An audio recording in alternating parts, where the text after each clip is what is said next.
After moving to states down south, closer to the Gulf Coast, where it's much warmer in the winter than here, say, in Winneshiek County, the chipping sparrows are back for another nesting season here in the driftless region.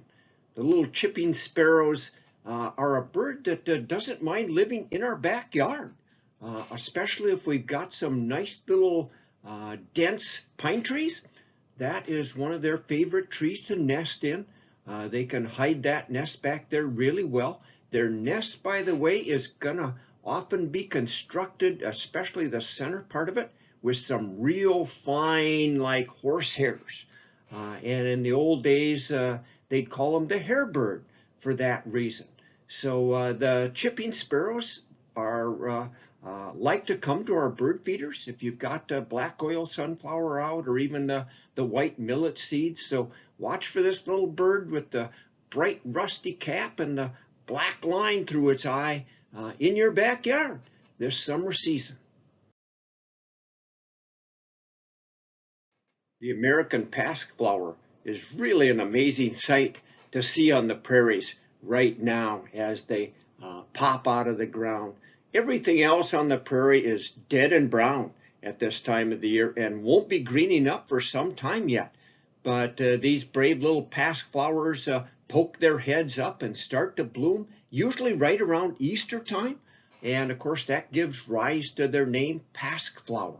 Notice, by the way, all the little fuzzy hairs on the stems, the leaves, and even on the petals of this plant.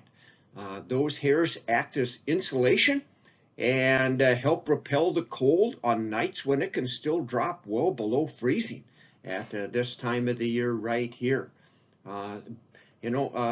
Unfortunately today, not many people have probably seen an American pasque flower, but the early pioneers here on the prairie, this would have been one of their most common and favorite wildflowers to see when the land was still pretty much covered with tall grass prairie.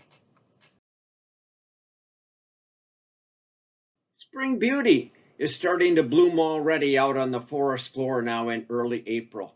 These little flowers are not very big, but those pretty pink petals there add a real powerful color punch when you see them in full bloom on a nice sunny day when they open up full. They're likely to be visited then by some of our early pollinators as well. Different types of native bees, bumblebees, flies, other bugs really seem to go for the flavor, I guess, that they find in the nectar and pollen of spring beauty. Prehistoric people a few thousand years ago here also went for the flavor of spring beauty, not on the flowers so much, but they would dig up the root, which is a little it's a little round bulb, and they would eat that just like a peanut. In fact, they taste much like a peanut, maybe even a little sweeter. So you might try sampling one, but don't overdo it, since we want to keep these beautiful little flowers blooming out in our area woodlands here in the driftless region.